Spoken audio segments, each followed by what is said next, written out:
Friends, welcome. स्वागत है आपका अपने इस चैनल इग्नो गाइडेंस में और मैं आरती। चलिए आइए, आज हम पढ़ेंगे आज की इस वीडियो में BECE 146 यानी इकोनॉमिक्स को लेते हैं।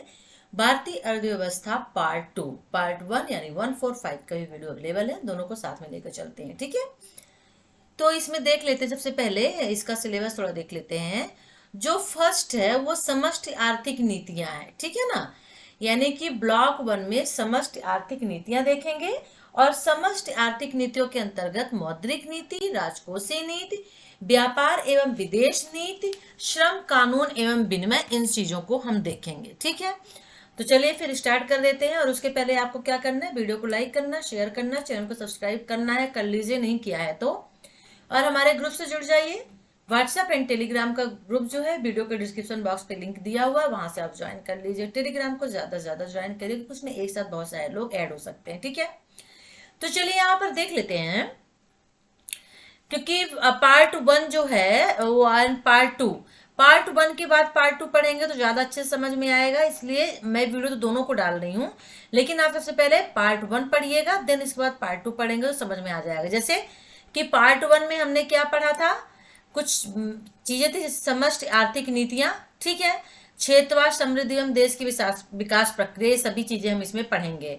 12 यूनिट है इसमें। ठीक है, तो चलिए अब यहाँ पर देख लेते हैं, एक एक करके ले लेते हैं। जो हमारा फर्स्ट ब्लॉक, फर्स्ट यूनिट यानी समष्टि आर्थिक नीतियां, ये आपका ब्लॉक फर्स्ट हो गया।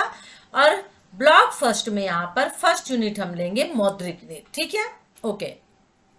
देखिए मौद्रिक नीति कहलाती क्या है। ये जो मौद्रिक नीति होती है ये बैंक से संबंधित होती है, ठीक है ना। बैंक से संबंधित मतलब जो बैंक दर होती है, रेपो होती है, ये सभी चीजें मौद्रिक नीति के अंतर्गत आती हैं। और इसका जो फिक्सेशन होता है, जो निर्धारण होता है, वो बैंक करता है।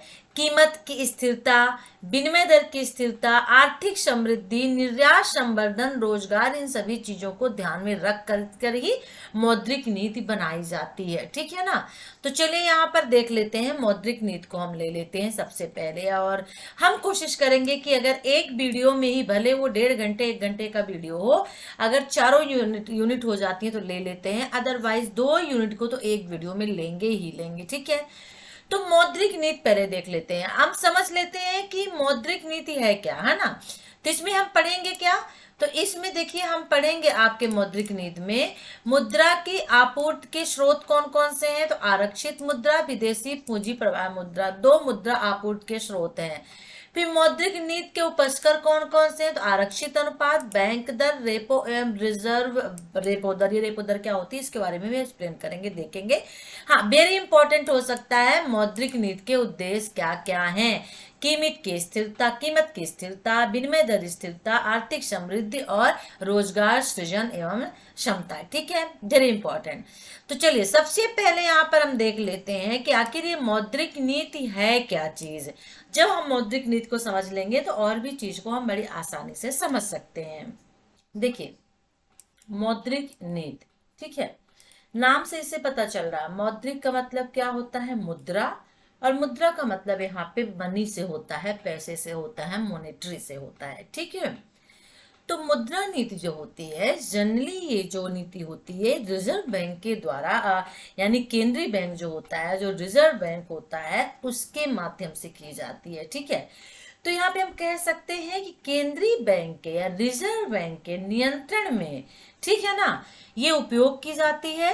और जिसके माध्यम से, यानी मौद्रिक नीति के माध्यम से मुद्रा और जो ऋण होता है उसकी उपलब्धता का मतलब क्या होता है, कितनी मुद्रा यानी कितनी पैसे, कितनी मनी जो है अभी प्रेजेंट टाइम में है, कितने, जैसे बोलते हैं ना कि जो कुछ ऋण होते हैं उनका जो दर है वो कम कर दिया जाता है, ब्याज की दर कम कर दी गई, कभी बढ़ा दी जाती है, मौद्रिक नीति के अंतर्गत आती रहती है, यानी घटाया और बढ़ाया जाता है। ठीक है ना, तो उसकी उपलब्धता, लागत और उपयोग को इसके माध्यम से नियंत्रित किया जाता है। ठीक है, अब यहाँ पर देख लेते हैं कि जो मौद्रिक नीति है वो आर्थिक स्थायी दर, यानी कि जो आर्थिक यानी इकोनॉमिकल कंडीशन होती है उसको स्थिर करने के लिए, ठीक है ना, इनके उद्देश्यों की पूर्ति करने का प्रयास करती है मौद्रिक नीति के अंतर्गत सरकार, यानी कि RBI। और मौद्रिक नीति के अंतर्गत मौद्रिक नीति में किसी भी अर्थव्यवस्था में जो समग्र मौद्रिक प्रबंधन मुद्रा आता है, यानी कि पैसे का जितना भी लेन देन होता है, मनी का जितना भी लेन देन होता है, जितना भी काम होता है, वो इसी के अंतर्गत आता है। किसके अंतर्गत? मौद्रिक नीति के अंतर्गत आता है। तो मौद्रिक नीति का दायित्व किसका होता है? देश के रिजर्व बैंक का होता है, केंद्रीय बैंक का होता है। और यह बैंक तीन मूल समष्टि अर्थशास्त्रीय उद्देश्यों की पूर्ति हेतु बैंकिंग प्रणाली के माध्यम से, यानी बैंक जो भी मौद्रिक नीति चलाई जाती है वो बैंक के माध्यम से चलाई जाती है। ठीक है, सरकार आरबीआई डायरेक्ट कुछ नहीं कर सकता, वो बैंकों के माध्यम से घटाता बढ़ाता है, मौद्रिक नीति लागू करता है। ठीक है ना। तो जो ये बैंक है आरबीआई, जो केंद्रीय बैंक है, वो तीन जो इसके मुख्य उद्देश्य होते हैं उनकी पूर्ति के लिए देश की अर्थव्यवस्था में मुद्रा की आपूर्ति को नियंत्रित करता है। मान लीजिए कहीं पे मुद्रा की कमी हो गई, पैसे की कमी हो गई, तो ये काम आरबीआई का होता है। कुछ बैंकों में शॉर्टेज हो जाते हैं पैसे के, तो आरबीआई का काम होता है उसको पूरा करना। ठीक है, उसको नियंत्रित करना। अब वो तीन चीजें कौन कौन सी हैं, हम यहाँ पर ये देख लेते हैं। ठीक है ना।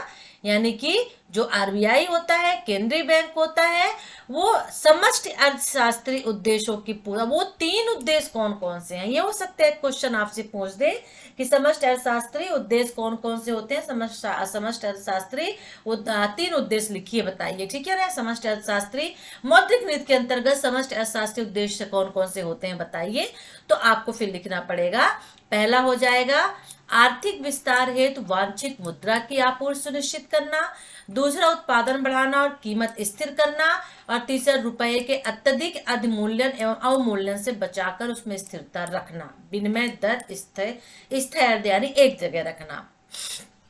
देखिए, आर्थिक विस्तार हेतु वांछित मुद्रा की आपूर्ति सुनिश्चित करना। आर्थिक विस्तार का मतलब होता है इकोनॉमिकल चीज को बढ़ाना, अर्थव्यवस्था को बढ़ाना। और अर्थव्यवस्था तभी बढ़ सकती है जब वहां पर मुद्रा की यानी मनी की सुविधा उपलब्ध हो, पैसे बहुतायत मात्रा में लोगों को मिल सके। लोग ऋण लेते हैं बिजनेस करने के लिए, व्यापार करने के लिए, क्योंकि व्यापार ही तो आर्थिक विस्तार है ना।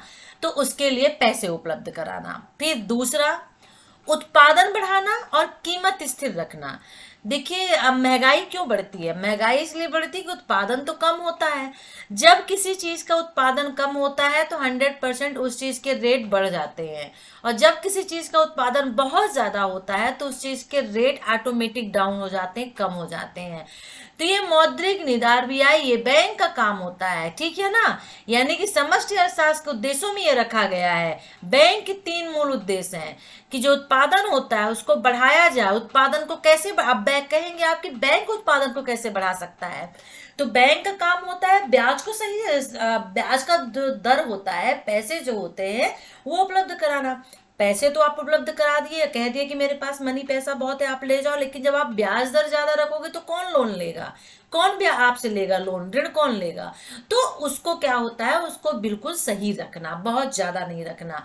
तो जब आप कम लोन रखेंगे, ठीक है ना, ब्याज दर कम रखेंगे, तो लोग आपसे लोन लेंगे, ऋण लेंगे और बिजनेस करेंगे, तो उत्पादन बढ़ेगा। यही है उत्पादन बढ़ाना और कीमत स्थिर करना। और जब उत्पादन ज्यादा बढ़ेगा तो कीमत पे भी अपना कंट्रोल, नियंत्रण रखना। तीसरा है रुपए के अत्यधिक अधिमूल्यन व अवमूल्यन। मुद्रास्फीति तो मुद्रा संकुचन दो चीजें होती हैं, यानी कि पैसे का बहुत ज्यादा बढ़ जाना और या कम हो जाना। मुद्रास्फीति और मुद्रा संकुचन दो चीजें यहाँ पर। अवमूल्यन जो है यानी पैसे का अधिक मूल्य होना, ज्यादा हो जाना या फिर बहुत कम हो जाना। अधिमूल्यन बहुत ज्यादा हो जाना और अवमूल्यन यानी कम हो जाना। इससे बचाकर रखना, उसको अपने नियंत्रण में रखना, एक स्थिर जगह पर रखना। ये तीन चीजें होती हैं जो कि विनिमय दर के माध्यम से होती है।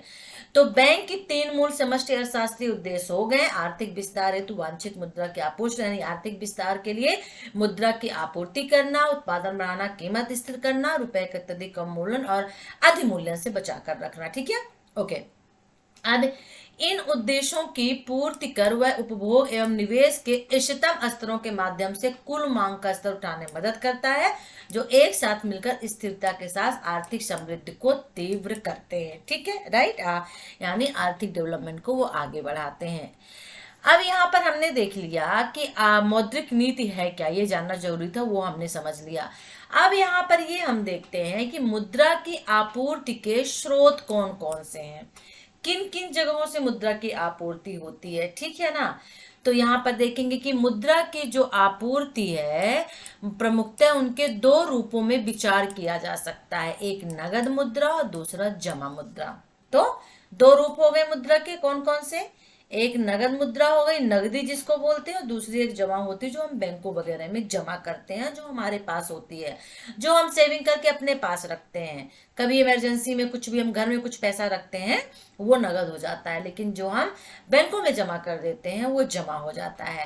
तो केंद्रीय बैंक जो होता है वो कुल मुद्रा की आपूर्ति को सामान्यतः विभिन्न मौद्रिक परिसंपत्तियों की तरलता के आधार पर वर्गीकृत करते हैं। अब तरलता का अर्थ क्या है ये समझिएगा यहाँ पर, ठीक है ना।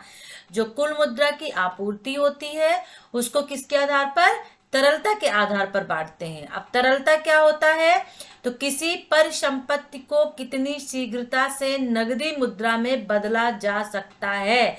कोई संपत्ति है, कोई वस्तु है, उसको मुद्रा में बदलना। आपके पास कोई प्रॉपर्टी है तो वो अभी तरल नहीं है, वो अभी सिर्फ आप एक आंकलन लगा सकते हैं इतने लाख की इतने करोड़ की होगी, आप उसको नगदी में किस तरह से बदला जाए वही तरलता कहलाता है, ठीक है ना। तो परिसंपत्ति यानी संपत्ति को नगदी मुद्रा में बदला जा सकता है, बदलना ही तरलता कहलाता है।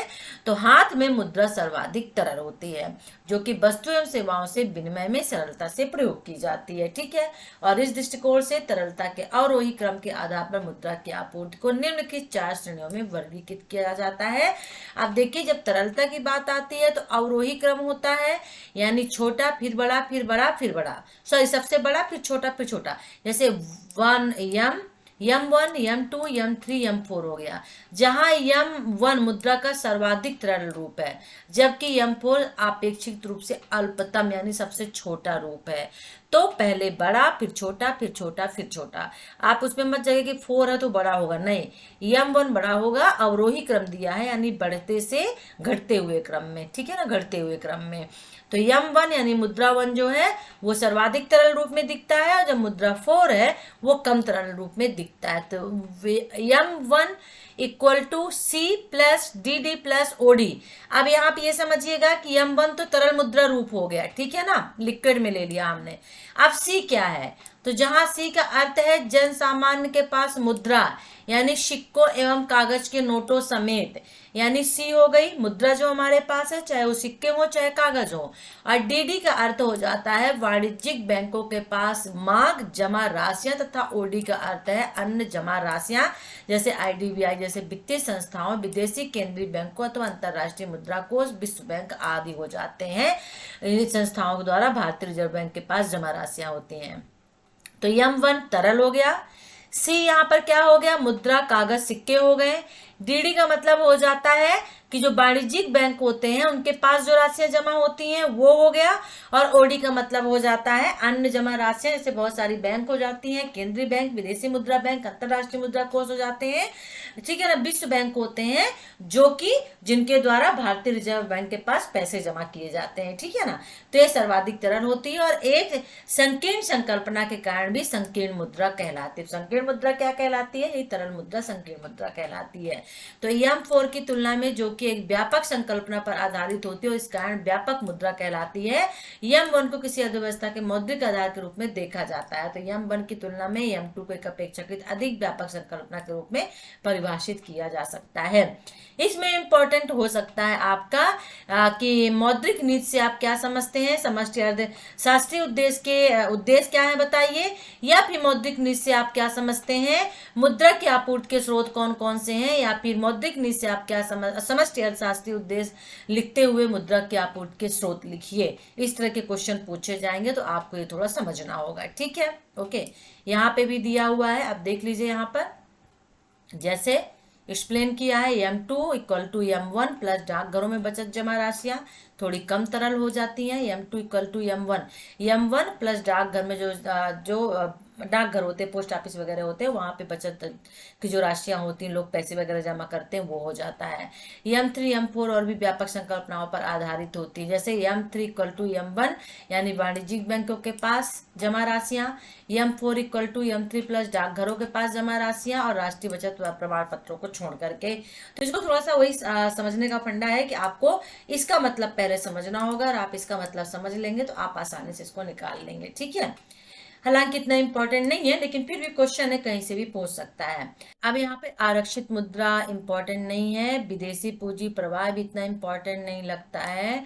मौद्रिक नीति के उपस्कर क्या है, यानी संयंत्र यंत्र की बात यहाँ पे चल रहे हैं, कौन कौन से हैं, है ना। तो यहाँ पे देखते क्या ये इतना इंपॉर्टेंट हो सकता है। ओके ओके, ठीक है। नहीं, ये भी नहीं है क्योंकि बहुत कम दिया। आरक्षित अनुपात भी नहीं देखेंगे हम। हाँ, बैंक दर क्या है, ये इंपॉर्टेंट है, वेरी वेरी इंपॉर्टेंट आपका आ जाता है बैंक दर। तो हम बैंक दर जरूर देख लेते हैं, ठीक है ना, कि बैंक दर क्या है। देखिए, बैंक दर वह दर है जिस पर भारतीय रिजर्व बैंक बैंकों के पास रखे विनिमय पत्रों एवं वचन पत्रों को पुनः नकदी में भुनाता है, ठीक है, यानी वापस खरीद लेता है अथवा बट्टा कर देता है। यह वह दर भी है जिस पर ऋण एवं अग्रिम मुद्रा बैंकों यानी कि अनुसूचित वाणिज्य बैंक जो होते हैं और सहकारी बैंक होते हैं, राज्य वित्तीय निगम के जो बैंक होते हैं, इनको दी जाती है। अब देखिए, जो बैंक बैंक बहुत सारे होते हैं, सभी बैंकों का एक मेन, ये भारतीय रिजर्व बैंक जो होता है मेन होता है, केंद्र का बैंक होता है, और इसके अलावा जितने बैंक होते हैं इसके द्वारा संचालित किए होते हैं, इसके रूल्स को ये मानना पड़ता है। तो भारतीय रिजर्व बैंक जो होता है, तो जितने भी बैंक होते हैं वह दर होती है कि भारतीय रिजर्व बैंक के पास जो भी विनिमय पत्र रखे होते हैं, जो भी वचन पत्र रखे होते हैं, उनको पुनः वह पैसे में भुनाता है, यानी कि विनिमय पत्र वचन पत्र को नकदी में भुनाना, पैसे में भुनाना ही बैंक दर कहलाता है, ठीक है। जब भारतीय रिजर्व बैंक यानी केंद्रीय बैंक या तो उसे खरीद लेता है या फिर उसका बट्टा कर देता है, यानी कि उसको कम कर देता है, ठीक है। ये होता है बैंक दर, ठीक है। तो मूल रूप से एक ऐसी ब्याज दर है जिस पर उक्त बैंक यानी आरबीआई बैंकों एवं वित्तीय संस्थाओं को ऋण एवं अग्रिम मुद्रा देता है, ठीक है। और वसूल की जाने वाली ब्याज दर मुद्रा की आपूर्ति नियंत्रित करने के लिए आशंकित की जाती है। फिर भी इसका मूल उद्देश्य उधार ली गई मुद्रा की लागत पूरी करना होता है। तो बोलते हैं ना कि मकान बनवाना बहुत महंगा हो गया है क्योंकि बैंक दर जो है बहुत ज़्यादा बढ़ गया है, ऋण लोन जो है बहुत ज़्यादा बढ़ गया है। तो आरबीआई ने फिक्स कर दिया कि अगर आप इतने लाख तक का लोन लेंगे, इतने लाख तक का आप बैंक से पैसा निकालेंगे, तो आपको इतना ब्याज देना पड़ेगा। मतलब 1% फिक्स कर दिया जाता है, इतने में इतना परसेंट आपको एक्स्ट्रा चार्ज देना पड़ेगा, ठीक है। यही होता है बैंक दर यानी ब्याज दर, ब्याज दर होता है, ठीक है। तो जब आप कोई भी पैसा कोई बिजनेस के लिए किसी भी चीज के लिए बैंक से पैसा निकालते हैं तो आपको फ्री में नहीं मिलता है, बल्कि बैंक क्या करता है, उसका एक्स्ट्रा चार्ज आपसे लेता है ब्याज दर के रूप में, ठीक है ना, राइट। और उसका मेन उद्देश्य क्या होता है, क्योंकि आपने जो मुद्रा ली है, जो आपने मनी, जो आपने पैसा ली है, उसकी लागत को पूरा करना होता है। क्योंकि वो फ्री में तो नहीं देगा, तो उसके एवज में कुछ ना कुछ तो आपको देना पड़ेगा ना, तो उसके एवज में आपको क्या देना पड़ता है, ब्याज देना पड़ता है, ठीक है। और जब यह बैंक यानी आरबीआई बैंक दर बढ़ाता है तो बैंक एवं वित्तीय संस्थाएं भी अपनी परिदाय दरें बढ़ा देती है। अब जैसे देखिए, आपने मान लीजिए कि आईडीबीआई बैंक है या बड़ौदा बैंक है, पीएनबी बैंक है, बहुत सारे बैंक है, आपने वहां से कहीं से ऋण ले लिया। अब जब आरबीआई जो मेन बैंक होता है, केंद्रीय बैंक होता है, उसने अपने जो रेट है वो बढ़ा दिए, उसने अपने दर को बढ़ा दिया, ब्याज को बढ़ा दिया, तो सभी बैंक दर क्या होते हैं, क्योंकि इनको पैसा आरबीआई बैंक की तरफ से दिया जाता है, किनको, अन्य बैंकों को, ठीक है, उनको सहायता राशि दी जाती है। तो भाई वो क्या करेंगे, जब आरबीआई बैंक केंद्रीय बैंक ने ही ब्याज दर बढ़ा दिया तो उनको भी मजबूर होकर क्या करना पड़ेगा, ब्याज दर बढ़ाना पड़ेगा, ठीक है ना। तो जब आरबीआई यानी केंद्रीय बैंक दर बढ़ाता है तो जो वित्तीय संस्थाएं होती हैं, जो अदर बैंक्स होते हैं, वो भी अपनी दरें बढ़ा देते हैं। तो क्या होता है, ऋण एवं अग्रिम मुद्रा हेतु मांग घट जाती है। जब ब्याज दर बढ़ जाता है तो ऑटोमेटिक लोग लोन लेना कम कर देते हैं, कहते हैं भाई हम लोन लेना बहुत महंगा हो गया है क्योंकि ब्याज दर बहुत ज्यादा हो गई है, इंटरेस्ट जो रेट है वो बहुत ज्यादा हो गया है, तो लोग नहीं लेते हैं। और इसी प्रकार जैसे ही ब्याज दर जो है कम हो जाती है, बैंक ने जो है ब्याज दर बैंक दर कम कर दिया तो लोग लोन लेना फिर शुरू कर देते हैं, ठीक है ना।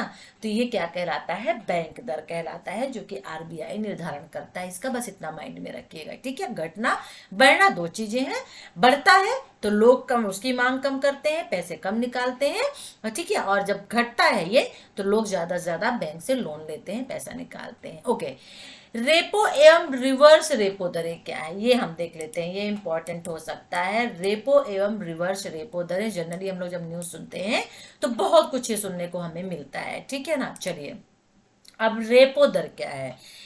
रेपो दर वह दर है जिस पर भारतीय रिजर्व बैंक यानी केंद्रीय बैंक वाणिज्यिक बैंकों को उनके यानी ऐसे बैंक कमर्शियल बैंक होते हैं, वाणिज्यिक बैंक होते हैं, एक्सिस बैंक हो गए, देना बैंक हो गया, मुथ्थू फाइनेंस बैंक, यानी ऐसे बैंक होते हैं जो फाइनेंशियल तौर पर बिजनेस के लिए आपको, अपने स्टार्टअप के लिए आपको लोन देते हैं, पैसे उधार में देते हैं, ठीक है ना।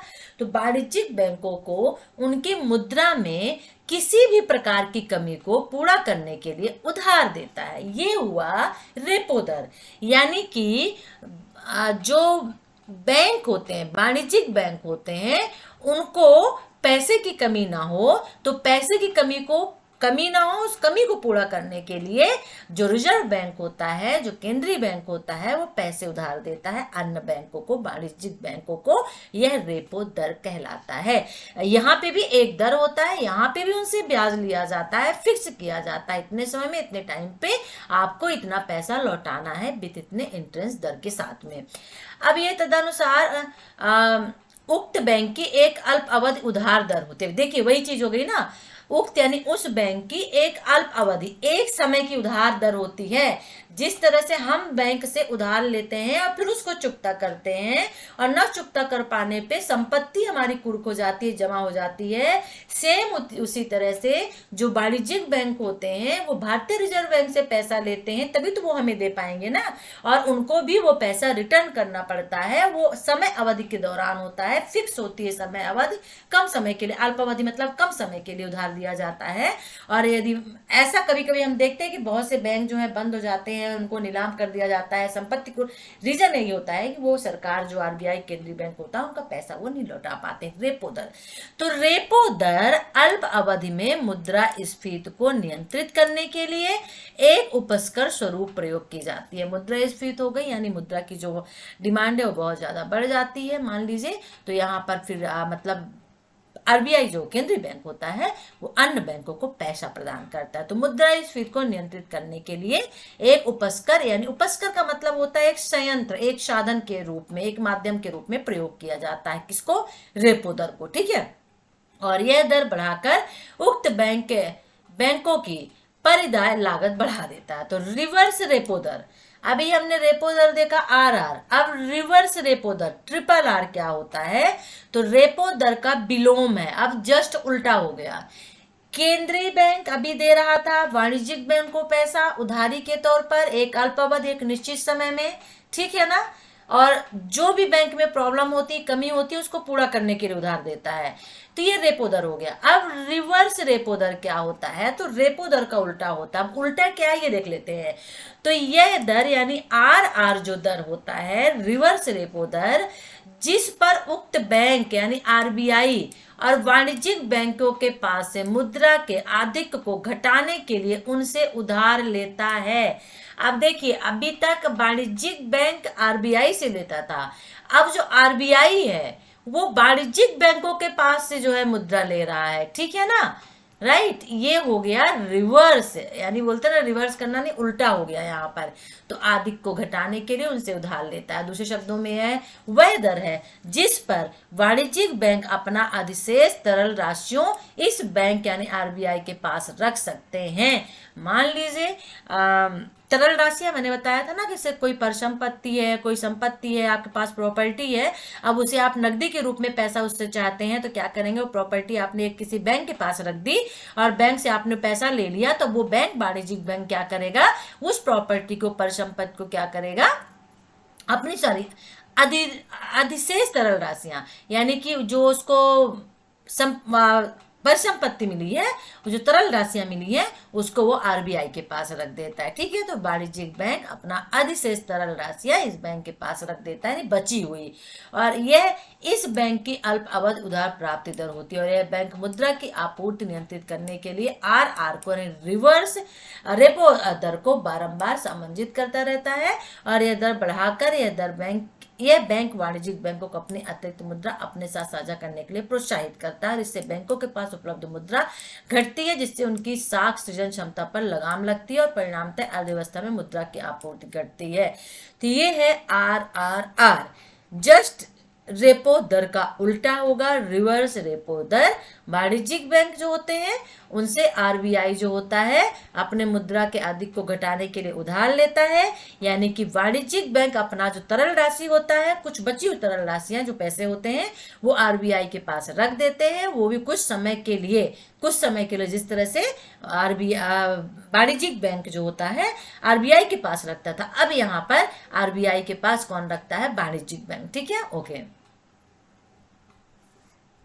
अब यहाँ पे क्या है, क्लियर हुई दो चीजें, जस्ट उल्टा होगा रेपो का, रिवर्स रेपो दर है। ठीक है, अब क्या बचा, ठीक है, तो यहाँ पर उपस्करों के अलावा उक्त बैंक यहाँ पे आरबीआई को, केंद्रीय बैंक को कहा गया है, उक्त बैंक मुक्त बाजार सक्रियाओं के माध्यम से भी मुद्रा की आपूर्ति नियंत्रित करता है, और इसके तहत यह बैंक सरकारी प्रतिभूतियों क्रय विक्रय करता है। जब अन्य बैंक इस बैंक से प्रतिभूतियां खरीदते हैं, कोई भी चीज खरीदते हैं, परिसंपत्ति, एक्स्ट्रा XYZ, सोने चांदी का कोई भी सामान, तो उसकी नगद आरक्षित स्थिति में हास होता है, यानी हानि होती है, और इससे साख सृजन की उसकी क्षमता घट जाती है। और दूसरी ओर जब वो बैंक प्रतिभूतियां बेचते हैं तो उनकी नगद आरक्षित स्थिति में वृद्धि होती है। ठीक है, और उनकी सृजन की क्षमता जो होती है, उनकी जो मौद्रिक नीति होती है, जो मनी होती है, वो बढ़ जाती है। ठीक है ना, ओके।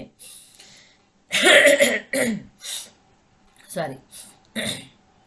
अब यहाँ पे उदाहरण के लिए समझ लीजिए, एक उदाहरण यहाँ पे दिया हुआ है।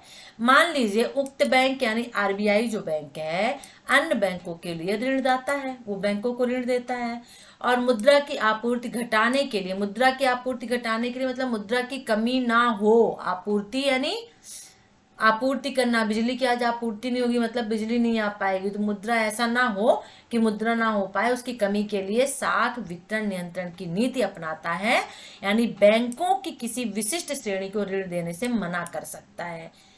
एक बैंक में यदि मान लीजिए मुद्रा की आपूर्ति होती है, तो रिजर्व बैंक क्या करता है, आरबीआई की जो साख वितरण नियंत्रण नीति होती है, यानी सभी बैंकों को ऋण न दे करके स्पेशल सिर्फ एक बैंक को ऋण से दे सकता है और किसी दूसरे बैंक को मना कर सकता है। ठीक है, और उन बैंकों को दिए जाने वाले ऋणों पर उच्चतम सीमा कोटा लगा सकता है, और वह उन बैंकों द्वारा किसी उद्योग को दिए जाने वाले ऋणों पर भी उच्चतर सीमा लागू कर सकता है। पूरा जो नियंत्रण होता है वो आरबीआई का होता है। ठीक है ना, आपको ये माइंड में रखना होगा कि चाहे वो रिवर्स रेपो दर हो, चाहे रेपो दर हो, चाहे ब्याज दर हो, चाहे बैंक दर हो, यहाँ पे सब में जो मेन होता है वो आरबीआई होता है। तो एक आरबीआई से क्वेश्चन 100% आएगा। ठीक है ना, हो सकता है मौद्रिक नीति, ये रेपो रिवर्स दर और रिवर्स रेपो दर और आरबीआई का कनेक्शन पूछ दे। हो सकता है आरबीआई और वाणिज्यिक बैंक में क्या संबंध है ये आपसे पूछ दे, कैसे इनका लेन देन होता है। ठीक है ना, कैसे इनकी मौद्रिक नीति होती है, तो ये पूछ दे। आंसर वही होगा जो भी ऊपर पढ़ के आए। क्वेश्चन देखिए, मौद्रिक नीति के प्रमुख समष्टि अर्थशास्त्रीय उद्देश्य बताइए, जो ऊपर 3 उद्देश्य पढ़ के आए हैं। ठीक है ना, मौद्रिक आपूर्ति को नियंत्रित करना, फिर क्या था, 3 हम ऊपर उद्देश्य जो पढ़ के आए। देखिए क्वेश्चन मैंने बताया था, ये क्वेश्चन यहाँ पे आ गया। किसी अर्थव्यवस्था के मौद्रिक आधार से क्या अर्थ लिया जा सकता है, जो मैंने मौद्रिक नीति के अंतर्गत ही आधार पढ़ा था, उसमें इसका आंसर होगा। ओके, जमा गुणक डीएम क्या होता है, जो हमने M1 M2 पढ़ा था, DD पढ़ा था, DM पढ़ा था। ठीक है ना, उसी के अंतर्गत होता है। ओके, हालांकि इतना लंबा क्वेश्चन तो नहीं देता है, फिर वही जो मैंने अभी आपसे पूछा था, कहा था वाणिज्यिक बैंक आरबीआई और वाणिज्यिक बैंक के बीच में, वही चीज यहाँ पे देख के पूछ लिया है क्वेश्चन। ठीक है, ओके। तो इसमें से क्वेश्चन तो बहुत सारे पूछे गए हैं, लेकिन देखिए रेपो दर और रिवर्स रेपो दर की वजह से स्पष्ट करना है, तो जस्ट अभी हम पढ़ के आए। इसमें 2-3 क्वेश्चन जो है आपके लिए इंपॉर्टेंट हो सकते हैं, और ये मुझे लगता है एक ही वीडियो में एक यूनिट को लेना पड़ेगा, क्योंकि आराम आराम से समझाना पड़ रहा है, और ये जो यूनिट है वो आपकी लेंदी है। मौद्रिक नीति के उद्देश्य क्या हो सकते हैं, ठीक है ना। मौद्रिक नीति अर्थव्यवस्था के सभी क्षेत्रों को प्रभावित करती है, और मौद्रिक प्रसार क्रियाविधि कहलाती है, ठीक है ना। इसे मौद्रिक प्रसार क्रियाविधि भी कहते हैं, और मूल आधार वाक्य पर काम करती है, ठीक है ना। इस मूल आधार वाक्य पर कि मुद्रा निवेश मांग एवं सकल घरेलू उत्पाद पर अपने प्रभाव में निष्पक्ष होता है, यानी कि जब आपूर्ति होता है उसकी दशा में, यानी पूर्ण रोजगार से नीचे रोजगार जब कम होता है तो मुद्रा की आपूर्ति में प्रसार होता है, वो बढ़ती है, ठीक है ना। और मौद्रिक क्षेत्र में परिवर्तनों के प्रभाव ब्याज दर के माध्यम से वास्तविक क्षेत्र में प्रसारित हो जाता है। तो मौद्रिक नीति के हम मेन यहाँ पे उद्देश्य देख लेते हैं जो इम्पोर्टेंट है, ठीक है ना। इसके मेन उद्देश्य क्या होते हैं। मौद्रिक प्रसार क्रियाविधि मौद्रिक नीति के प्रसारकारी के साथ साथ संकुचनकारी उद्देश्य को भी पूरा करती है। यहाँ पे टॉपिक बाय टॉपिक ले लेते हैं, ठीक है ना। उद्देश्य, पहला उद्देश्य यहाँ पे ले लेते हैं कि मौद्रिक प्रसार क्रियाविधि मौद्रिक नीति के प्रसारकारी के साथ साथ यानी संकुचनकारी उद्देश्य भी पूरा करती है, ठीक है, ओके। फिर दूसरा क्या हो नीति के उद्देश्य, क्या इंपॉर्टेंट हो सकता है मौद्रिक नीति के उद्देश्य, देख लेते हैं। नहीं, कीमत स्थिरता क्या है, कीमतों में स्थिरता नियंत्रण, यानी मौद्रिक नीति के महत्वपूर्ण उद्देश्यों में एक है। ये जो है आपका देखिए मौद्रिक नीति के जो उद्देश्य हैं, इसका जो है पहला उद्देश्य है कीमत स्थिरता, तो ये देख लीजिए इंपॉर्टेंट हो सकता है। अलग से भी क्वेश्चन पूछ सकता है कीमत स्थिरता क्या है, या मौद्रिक नीति के उद्देश्य पूछेगा तो आपको ये लिखना पड़ेगा। तो कीमत स्थिरता यानी मौद्रिक नीति का महत्वपूर्ण उद्देश्य में कीमतों में स्थिरता कायम रखते हुए आर्थिक क्रियाकलापों को बढ़ावा देना, यानी जो अर्थव्यवस्था है वो आगे बढ़ती रहे, लेकिन जो उसकी कीमतें हैं वो स्थिर रहे, बढ़े ना, ठीक है ना। घटे भी बहुत ज्यादा नहीं, बढ़े भी बहुत ज्यादा नहीं, बिल्कुल बीच में रहे। तो किसी भी एकीकृत विश्व अर्थव्यवस्था में विश्व के एक भाग में उत्पन्न व्यापार उत्कर्ष मंदी सरलता से अन्य भागों में फैल जाते हैं। जैसे हम लोग कहते हैं कि अमेरिका में अचानक मंदी फैली और उसका असर हमें भारत में भी दिखने लगा या पूरे विश्व में दिखने लगा। तो विश्व के अगर एक भाग में कुछ ऐसा होता है, मंदी आती है या तेजी आती है, तो विश्व के सभी भागों में देश में सभी देशों में दिखने लगता है। जैसे 2008 में अमेरिका में वित्तीय विगलन दुनिया भर में तेजी से फैल गया और नई विश्व व्यवस्था में मौद्रिक नीति के अतिरिक्त कार्यों में से एक हो गई, ठीक है ना।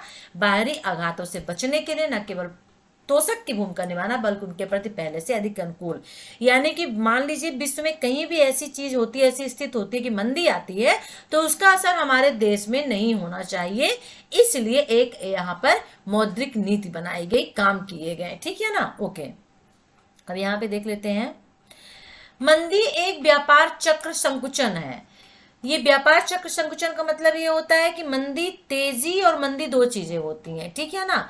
और जो हमारी इकोनॉमिकल कंडीशन होती है, आर्थिक अर्थव्यवस्था होती है, उसको धीमा कर देती है। जब किसी भी चीज में मंदी आती है तो व्यापार सुस्त हो जाता है, तेजी आती है तो व्यापार बहुत बढ़ जाता है, ठीक है ना। और वास्तविक सकल घरेलू उत्पाद जो होता है, जो औद्योगिक उत्पादन होते हैं, थोक व खुदरा जो बिक्री होती हैं, इन पर भी ये प्रतिकूल प्रभाव डालता है मंदी, ठीक है ना। मंदी से भी क्वेश्चन पूछा जा सकता है। तो आयातित मंदी भारतीय अर्थव्यवस्था पर न्यूनतम प्रभाव डालती है, यानी बहुत कम प्रभाव डालती है। और कारण क्या है, पहला है एक विशाल अनौपचारिक क्षेत्र, विशाल सार्वजनिक क्षेत्र और एक घरेलू मांग तोषक की विद्यमानता, यानी कि घरेलू तौर पर मंदी को ना आने देना, सकल घरेलू उत्पाद जिसको बोला जाता है राष्ट्रीय हित पर। तो अगर मान लीजिए विश्व के किसी देश में मंदी है, वो हमारे देश में मंदी ना है, तो उसके लिए कुछ नीति बनाए गए, कार्यकलाप बनाए गए हैं, वही घरेलू मांग तोषक कहलाता है। तो मंदी जो भारतीय अर्थव्यवस्था है, मंदी के कौन कौन से क्या प्रभाव डालती है, उसके क्या मंदी का भारतीय अर्थव्यवस्था पर क्या प्रभाव पड़ सकता है, ये क्वेश्चन क्रिएट हो सकता है कि आयातित मंदी या मंदी का भारतीय अर्थव्यवस्था पर क्या प्रभाव पड़ता है। तो यही प्रभाव पड़ेगा। सबसे पहला प्रभाव होगा एक विशाल अनौपचारिक क्षेत्र, फिर दूसरा विशाल सार्वजनिक क्षेत्र, तीसरा एक घरेलू मांग तोषक की विद्यमानता। ये 3 चीजें हैं जो हमारी मंदी को रोकते हैं, जो कि बाहर होती है, ठीक है ना। तो कोई भी सरल मौद्रिक नीति आंकित ब्याज दर घटाने, उपभोग मांग व निवेश मांग को प्रोत्साहित करने और बचत को हतोत्साहित करने में मदद करती है। मंदी में यही चीज तो होता है ना, ठीक है। और इसमें कुल मांग बढ़ाने और कीमतों को स्थिर रखने में मदद मिलती है, जिससे अर्थव्यवस्था मंदी के दौर से बाहर आती है। अर्थव्यवस्था मंदी का मतलब व्यापार सुस्त होना। देखिए, अर्थव्यवस्था मंदी तब भी होती है ना जब महंगाई बहुत ज्यादा होती है। जब महंगाई बहुत ज्यादा होती है, अपने चरम पे होती है, तो लोग सामान को खरीदना थोड़ा कम कर देते हैं। जब सामान को खरीदना कम कर देते हैं तो उत्पादन करने वाला भी उत्पाद करके क्या करेगा ज्यादा, तो वो भी उत्पादन कम कर देता है। जब उत्पादन कम होगा तो सीधी सी बात है अर्थव्यवस्था में मंदी आएगी। तो जस्ट अपोजिट चलता है ये, ठीक है ना। तो व्यापार उत्कर्ष प्रसार का वह दौर, इसमें कुल मांग बाजार प्रत्याशा निरंतर बढ़ाई जाती है। उत्कर्ष मतलब जब मंदी नहीं होती, तेजी होती है, ठीक है ना। तो यहाँ पे उत्कर्ष के प्रभाव रोजगार स्तर एवं मांग के कुल आपूर्ति संबंधी उत्पादकता पर निर्भर करते हैं।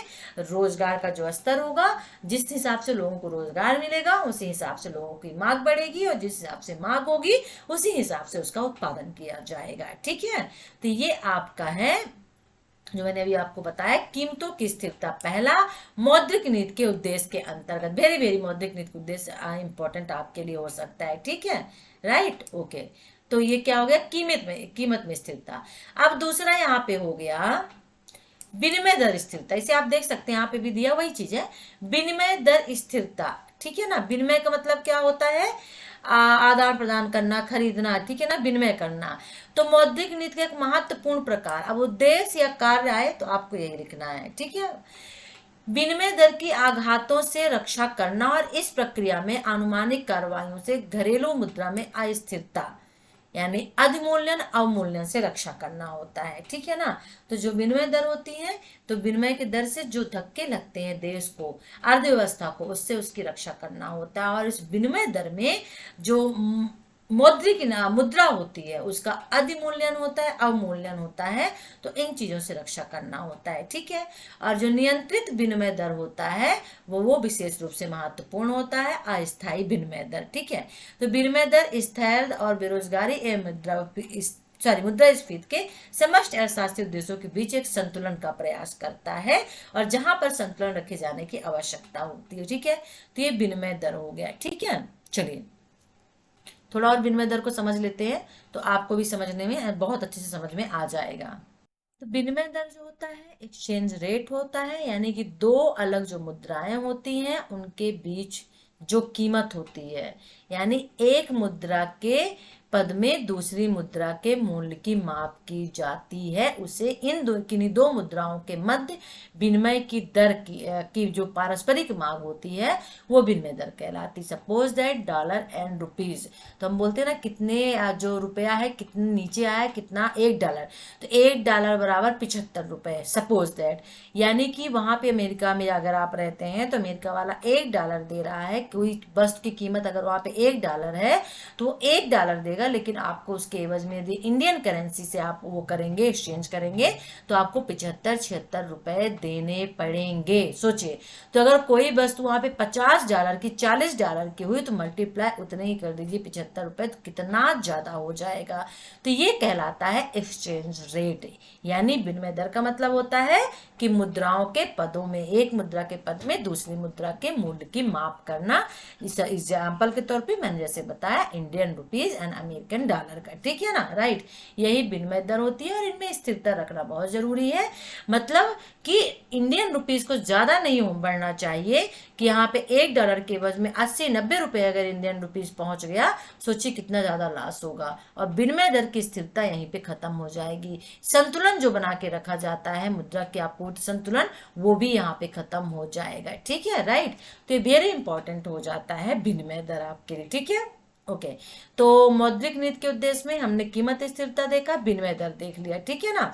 जो दो अलग मुद्राओं की सापेक्ष कीमत होती है वही विनिमय दर कहलाती है, ठीक है, यानी एक्सचेंज रेट जिसे हम कहते हैं, ठीक है। डिमांड और आपूर्ति, यानी दो मांग, उसकी दो चीजें होती हैं, एक मांग होती है, डिमांड होती है विनिमय की दर में, और दूसरी आपूर्ति यानी सप्लाई होती है, ठीक है, ओके। चलिए अब कुछ और देख लेते हैं।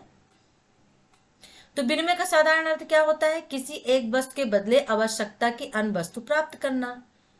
ठीक है, यही हुआ ना विनिमय करना, एक्सचेंज करना। और वस्तुओं के क्रय विक्रय अथवा अदल बदल को भी विनिमय कहते हैं, एक्सचेंज कहते हैं। तो विदेशी विनिमय की जब बात चलती है तो विभिन्न देशों की लेनी देनी भी इसी के आधार पर होती है। और जब लेनी देनी होती है तो एक अन्य देश दूसरे देश का लेनदार या देनदार बन जाता है। और जब वहां पे व्यापार होता है तो जो उसका हम भुगतान करते हैं। जब भुगतान की बात आती है तो हम किससे करेंगे? पैसे से करते हैं। ठीक है, तो ये विनिमय कहलाता है। आर्थिक समृद्धि, ये जो मौद्रिक नीति के उद्देश्य है उनके अंतर्गत आर्थिक समृद्धि भी आती है, यानी कि अर्थव्यवस्था में अंकित ब्याज दर को घटाकर कुल मांग बढ़ाई जा सकती है। और जब ब्याज दर गिरती है तो निजी निवेश और उपभोग व्यय दोनों बढ़ते हैं और अर्थव्यवस्था को कुल मांग में वृद्धि होती है ब्याज दर के घटने से। और जब ब्याज दर बढ़ती है तो जस्ट इसका अपोजिट हो जाता है। निर्यात प्रोत्साहन, रोजगार सृजन एवं क्षमता वेरी इंपॉर्टेंट है, देख लीजिएगा क्योंकि ये मौद्रिक नीति के उद्देश्य हैं। ठीक है ना, ओके। अब इसमें भारत में मौद्रिक नीति क्रियाविधि में परिवर्तन मुझे इंपॉर्टेंट नहीं लगता है। तरलता, समंजन, सुविधा, LAF मुझे ये भी इतना इंपॉर्टेंट नहीं लगता क्योंकि यह एक योजना है। यह योजना एक अल्प अवधि तरलता प्रबंध मुद्रा तकनीकी है और इसके तहत उक्त बैंक रेपो दर और रिवर्स रेपो दर पर सरकारी प्रतिभूतियों को क्रम से बेचा खरीदा जाता है। बस इतना याद कर लीजिए, माइंड में रख लीजिए, ठीक है ना, ताकि प्रॉब्लम ना हो। तरलता समंजन सुविधा LAF यदि आता है तो तरलता समंजन सुविधा भारतीय रिजर्व बैंक द्वारा 2000 में शुरू की गई थी। ठीक है, और इसके बाद 2004 में संशोधित की गई थी। यह योजना एक अल्प अवधि तरलता प्रबंधन तकनीकी है और इसमें उक्त बैंक यानी रिजर्व बैंक जो होता है उसकी जो रेपो दर और रिवर्स रेपो दर जो होती है उस पर सरकारी प्रतिभूतियों को क्रम से बेचा और खरीदा जाता है ताकि अर्थव्यवस्था में मुद्रा का अल्प अवधि आधार समावेशन किया जा सके। ठीक है, बस इतना याद कर लीजिए, यदि आता है सपोज दैट तो आपसे बन जाए। ठीक है, ओके।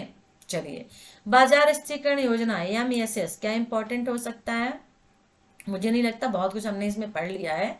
अब ऐसे पढ़ने लगेंगे तो फिर तो एक ही यूनिट हो पाएगी। ठीक है ना, ओके। चलिए, ओके, क्वेश्चन तो बहुत सारे इसमें से बनाए हैं। ये यूनिट आपकी फिनिश्ड भी हो गई है। ठीक है ना, चलिए,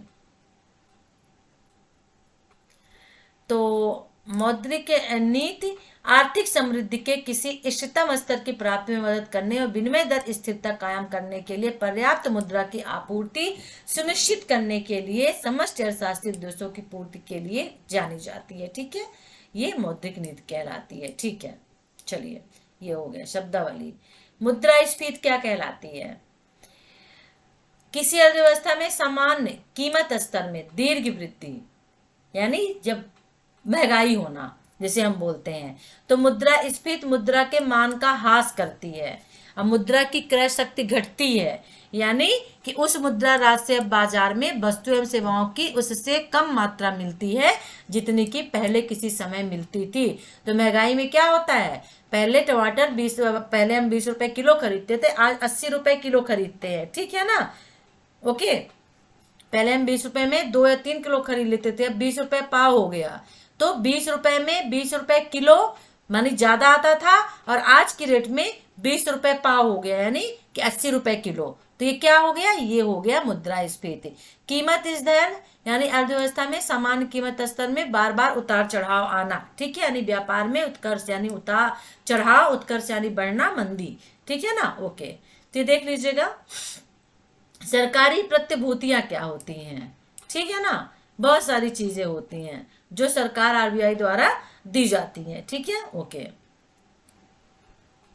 ये देख लीजिएगा, ये बार बार हमने इस चीज को पढ़ा है, त्वरित विनिमय दर, तरल विनिमय दर।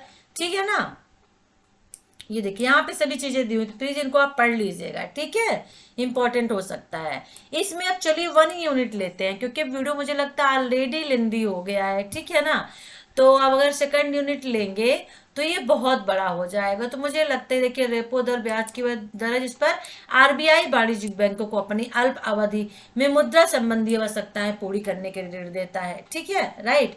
और रिवर्स रेपो दर वह है जिस पर वाणिज्यिक बैंक अपनी अतिरिक्त मुद्रा आरबीआई के पास रखते हैं और आर मुद्रा की आपूर्ति नियंत्रित करने में, यानी रिवर्स रेपो दर मुद्रा की आपूर्ति नियंत्रित करने में उपयोग सिद्ध होता है, ठीक है, वेरी इंपॉर्टेंट है, देख लीजिएगा इसे, ठीक है, ओके। और नहीं होगा पीडीएफ तो बता दीजिएगा, मैं उसमें टेलीग्राम पे डाल दूंगी, व्हाट्सएप पे नहीं टेलीग्राम पे मैं डाल दूंगी।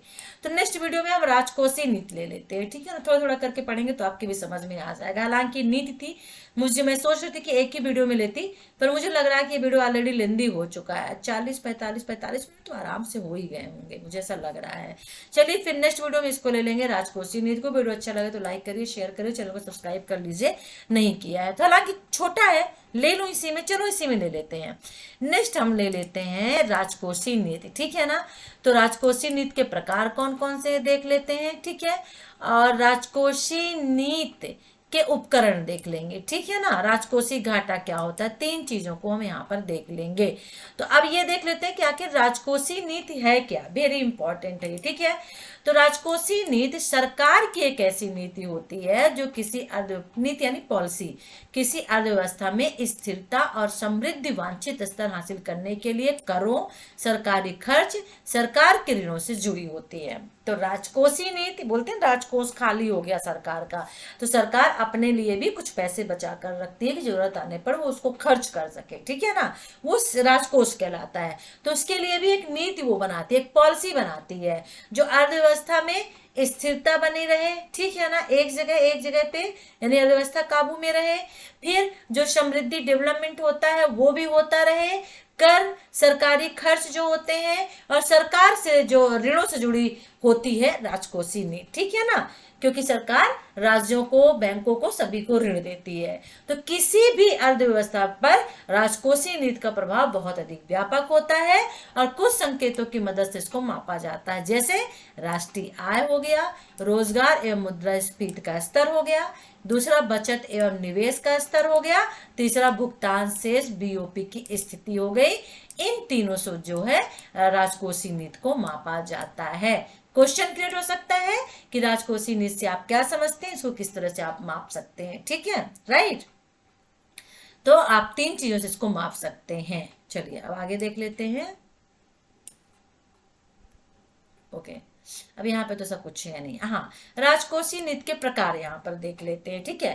तो कीन्स ने राजकोषीय नीति को एक औजार के रूप में बताया और उन्होंने कहा कि जिसके माध्यम से, यानी राजकोषीय नीति के माध्यम से सरकार किसी भी अर्थव्यवस्था में आय, रोजगार, कीमत आदि जो महत्वपूर्ण चीज होते हैं इस पर नियंत्रण हासिल कर सकती है और इसके माध्यम से हस्तक्षेप कर सकती है, ठीक है ना। तो राजकोषीय नीति को इन 2 में से किसी एक प्रकार से प्रयोग किया जाता है, यानी प्रसारवादी राजकोषीय नीति और संकुचनवादी राजकोषीय नीति। तो राजकोषीय नीति के प्रकार की यदि बात चलती है तो 2 प्रकार हो गए, पहला प्रसारवादी राजकोषीय नीति और दूसरा हो गया संकुचनवादी राजकोषीय नीति। पहले देख लेते हैं प्रसारवादी राजकोषीय नीति क्या कहलाती है, ठीक है ना।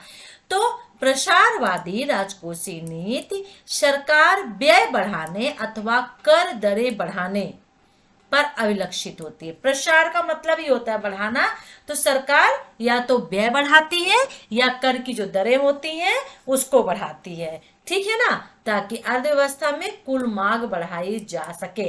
यह विशेष रूप से आर्थिक मंदी के समय प्रयोग की जाती है। प्रसारवादी नीति का प्रयोग की जाती है, आर्थिक मंदी के समय प्रयोग की जाती है और उस समय व्यय बढ़ाता है, बढ़ाई सरकार बढ़ाती है और जो दरें होती हैं, कर की दरें होती हैं, उनको घटा दिया जाता है। जब कर कम कर, देखिए महंगाई पे होती है, अब देखिए इसी समझ लीजिए इस समय महंगाई है तो देखिए सरकार ना बहुत सारे काम कर रही है, ठीक है ना। जो हमारी मिनिस्टर है सीता निर्मला, वो क्या कर रही हैं, वो ऑलवेज कुछ ना कुछ लेके आ रही हैं, कभी बैंक से संबंधित ऋण दर, कभी लोन से संबंधित, कभी बजट से संबंधित, कुछ ना कुछ वो जो कर की दरें हैं उनको कम कर रही हैं। क्यों? महंगाई को काबू करने के लिए। तो जब महंगाई बढ़ी जाती है यानी एक तरह से मंदी आती है तो उसमें इसका प्रयोग किया जाता है, ठीक है। और प्रसारवादी राजकोषीय नीति में बहरहाल निजी निवेश घटाने का प्रभाव होता है, क्योंकि उस तर ब्याज दर यहाँ पर होता है। और संकुचनवादी राजकोषीय नीति जो होती है, उच्च मुद्रास्फीति के समय किसी भी अर्थव्यवस्था में कुल मांग घटाने के लिए सरकारी व्यय में कमी अथवा कर में वृद्धि की जाती है। ठीक है, राइट। कीन्स ने इसे राष्ट्रीय आय सर्वक्षमिका की मदद से समझाया है। किसको? संकुचनवादी को। तो प्रसारवादी नीति कब प्रयोग की जाती है? सरकार यूज करती है किसको? कर दर, जो कर की दरें होती है उनको घटाने के लिए। ठीक है, अर्थव्यवस्था में कुल मांग जिससे बढ़ाई जा सके, यानी इसका प्रयोग मंदी के समय किया जाता है प्रसारवादी का। और जो संकुचनवादी नीति होती है उसका प्रयोग जब उच्च मुद्रास्फीति होती है उस समय किया जाता है, यानी अर्थव्यवस्था में कुल मांग को घटाने के लिए, सरकार व्यय में कमी के लिए। ठीक है ना, इसका प्रयोग किया जाता है। यहाँ पे एक कीन्स ने फार्मूला दिया है, जहां y equal to GDP, C plus equal to निर्वाह उपभोग, यानी y जो है वो GDP कहलाएगा आपका, C जो है निर्वाह उपभोग कहलाएगा, जो आपका B है, अब ये समझिएगा, y जो है ये GDP सकल घरेलू उत्पाद कहलाएगा, C जो आपका है निर्वाह उपभोग कहलाएगा, B जो है ये सीमांत उपभोग प्रवृत्ति कहलाएगी, माइनस YT। अब इसमें से प्रयोज्य आय को ये इतना समझ नहीं पाएंगे, इसे छोड़ देते, इतना इंपॉर्टेंट नहीं है। राजकोषीय नीति के प्रकार में दो प्रकार पढ़ लीजिए, प्रसारवादी और संकुचनवादी, बस हो गया, उसको एक्सप्लेन कर दीजिए। ठीक है, अब इसमें इंपॉर्टेंट क्या हो सकता है हम ये थोड़ा सा देख लेते हैं। भारत की राजकोषीय नीति की संक्षिप्त समीक्षा। हाँ सर, इसे आप देख सकते हो थोड़ा सा, क्योंकि भारत की राजकोषीय नीति की संक्षिप्त समीक्षा, क्योंकि आर्थिक विकास की दिशा में एक प्रमुख नीति निर्णय था जो 1950 में योजना आयोग की स्थापना की गई थी। ठीक है ना, राइट। योजना आयोग की स्थापना की गई थी और सार्वजनिक क्षेत्र को आधार बनाने के लिए और उसे मजबूती प्रदान करने के लिए। और उस समय की राजकोषीय नीति का उद्देश्य निजी क्षेत्र से सार्वजनिक क्षेत्र को संसाधन हस्तांतरित करना था। जो निजी क्षेत्र लोगों के हाथ में थे उसको सभी के क्षेत्र तक पहुंचाना था, ताकि सार्वजनिक क्षेत्र की इकाइयों की निवेश आवश्यकताएं पूरी हो सके। ठीक है ना, और इसके उद्देश्यों में शामिल रहे करों के माध्यम से आय और धन संबंधी असमानताएं घटाना था और देश के उद्देश्य में संतुलन क्षेत्रीय समृद्धि को बढ़ाना था।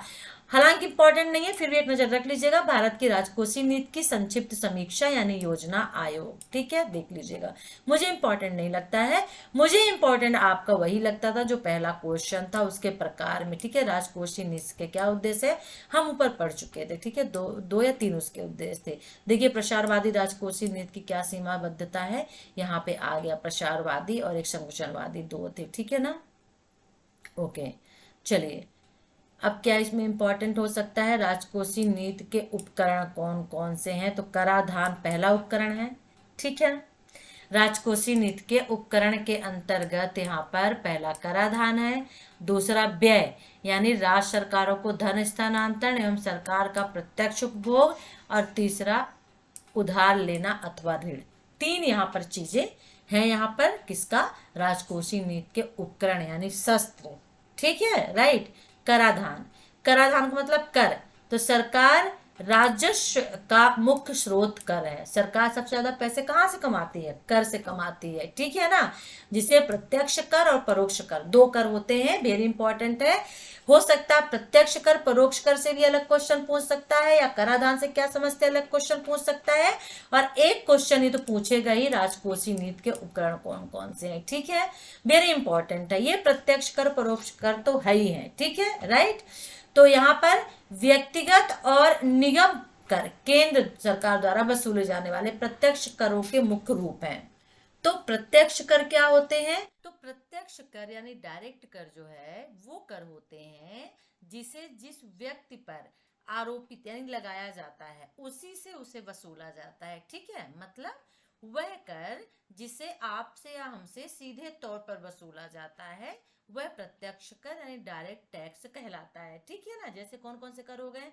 आयकर, कृषि कर, व्यवसाय और धन संपत्ति कर जो होते हैं, निगम कर, भू राजस्व कर। तो ऐसे कर जिस व्यक्ति पर लगाए जाते हैं उसी से वसूले जाते हैं, तो वो प्रत्यक्ष कर यानी डायरेक्ट टैक्स कहलाते हैं। ठीक है, क्लियर हुआ? अप्रत्यक्ष परोक्ष कर वस्तुओं एवं सेवाओं द्वारा वसूले जाते हैं और उनके अंतिम प्रयोगकर्ताओं द्वारा ये प्रयुक्त किए जाते हैं। तो इसका मतलब क्या हुआ, इनडायरेक्ट यानी अप्रत्यक्ष या परोक्ष कर, इसको समझ लेते हैं। तो अप्रत्यक्ष परोक्ष यानी इनडायरेक्ट जो टैक्स होते हैं, कर होते हैं, जिनका मौद्रिक भार यानी रुपए जो होते हैं वो दूसरों पर डाला जाता है। मतलब कर का वास्तविक जो भार होता है उस व्यक्ति पर नहीं पड़ता है जो उसे अदा करता है, राइट। और प्रत्यक्ष में क्या होता है, जिस पर पड़ता है वही व्यक्ति उसे अदा करता है। तो टोल टैक्स वगैरह इसके अंतर्गत आते हैं, अप्रत्यक्ष कर के अंतर्गत। और भी बहुत सारे हैं, जैसे यहाँ पर सीमा शुल्क यानी टोल टैक्स हो गया। उत्पादन प्रोडक्ट, हम कोई सामान वगैरह लेते हैं, देखिए, ठीक है ना, तो वो हमसे अप्रत्यक्ष रूप से लिए जाते हैं, पे हम करते हैं, लेकिन उसे चुकाता कौन है, दुकानदार देता है, ठीक है ना, राइट। वो बोलता है ना कि भाई मुझे भी तो गवर्नमेंट को देना है टैक्स, तो टैक्स वो हमसे इनडायरेक्ट लेता है सामान के माध्यम से। टोल वगैरह में हम घूमने जाते हैं, टोल प्लाजा वाले सरकार को देते हैं, लेकिन इनडायरेक्ट यानी अप्रत्यक्ष रूप से वो हमसे लिए जाते हैं, ठीक है। तो ऐसे कर जो किसी व्यक्ति पर दूसरा, मतलब कि जिस पर भार डाला जाता है वो उसको नहीं चुकाता, बल्कि दूसरा व्यक्ति उसे पे करता है, चुकाता है, वो अप्रत्यक्ष कर कहलाता है, किए जाते हैं, ठीक है ना। तो इसे आप देख लीजिएगा, ये इंपॉर्टेंट आपके लिए हो सकता है। थोड़ा सा आप नेट से भी प्रत्यक्ष और प्रत्यक्ष कर को पढ़ लीजिएगा, ठीक है, राइट, वेरी इंपॉर्टेंट है। फिर व्यय, ये अभी हम उपकरण पढ़ रहे हैं, क्या पढ़ रहे हैं, राजकोषीय नीति के उपकरण में पहला कराधान, फिर दूसरा हमने व्यय पढ़ा, कराधान में हमने प्रत्यक्ष अप्रत्यक्ष पढ़ा, अब व्यय। तो सरकारी खर्च को स्थूलतः दो भागों में वर्गीकृत किया गया है, सरकारी खर्च को दो भागों में बांटा गया है, पहला राजस्व व्यय और दूसरा पूंजी व्यय। तो जो सरकारी व्यय होता है ना तो परिसंपत्तियां निर्मित करता है और ना ही सरकार के दायित्व देयताएं कम करता है, यानी उनके दायित्व का मतलब उनकी जो रिस्पॉन्सिबिलिटी होती है उनको राजस्व व्यय माना जाता है, ठीक है। और सरकारी कर्मचारियों के वेतन, पेंशन, ऋण पर ब्याज आदि सभी खर्च सरकार अपने राजस्व से ही पूरे करती है और इसलिए से राजस्व व्यय की संज्ञा दी जाती है। यानी सरकार जो, अब देखिए हमसे सरकार इतने सारे टैक्स लेती है, इतना कुछ लेती है, तो क्या है ये सरकार के पास जा रहा है तो क्या कर रही है, हमसे लेकर हम ही को दे रही है। हमसे तो ले लिया, फिर हम जॉब कर रहे हैं, सर्विस कर रहे हैं, तो वो हमें क्या कर रही है, सैलरी के रूप में, पेंशन के रूप में, ऋण के रूप में, ब्याज के रूप में हमें दे रही है, ठीक है ना, राइट।